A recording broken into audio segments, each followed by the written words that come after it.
Flourishing after World War I, the United States economy was one of the largest and most successful. However, despite the strong economic time, on Black Thursday in 1929, the stock market crashed, marking the beginning of the Great Depression.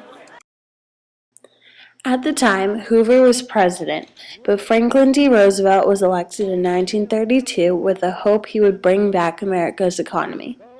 He introduced the New Deal once he was elected. The New Deal is a series of economic programs aimed to provide the 3 R's. The R's consist of relief, recovery, and reform.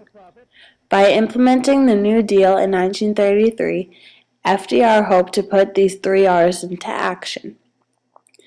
The New Deal was unsuccessful because the government was too powerful. Specific acts failed and various contextual factors, which all resulted in the increased national debt. The government had too much power, upon which many citizens disagreed on.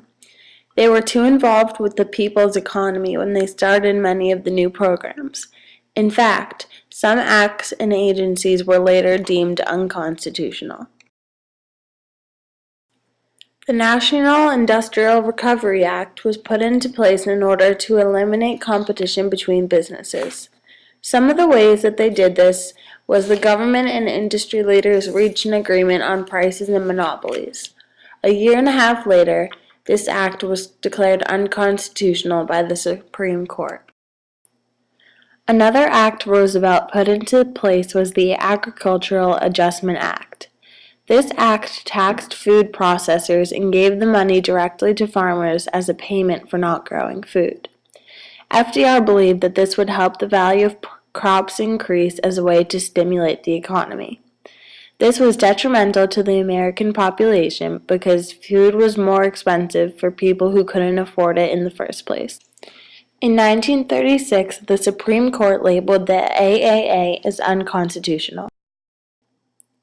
In 1929, the unemployment rate was at a low 3.2%. Despite FDR's attempt to innovate the New Deal in 1933, it remained around 20% and stayed that way for a decade. Once the New Deal was instituted in 1933, the GNP, the total value of all final goods and services produced within an area during a specific year, was cut in half, originating at $847 billion to $472 billion. This decline was due to the high taxes implemented by the federal government. During the New Deal and duration of the Great Depression, FDR quadrupled taxes, means of which no one had. Negative outcomes. Too much money was spent on government programs in the New Deal that ultimately were not well thought out. There was little to no support for state rights. Everything by means of private businesses had to be run through the government. Citizens began to lose trust in the government because they had total control. Ultimately, through all of the actions and decisions surrounding the New Deal, the national debt was doubled. The New Deal, often referred to as the Raw Deal by critics, was not successful, and the Great Depression did not end for almost a decade later.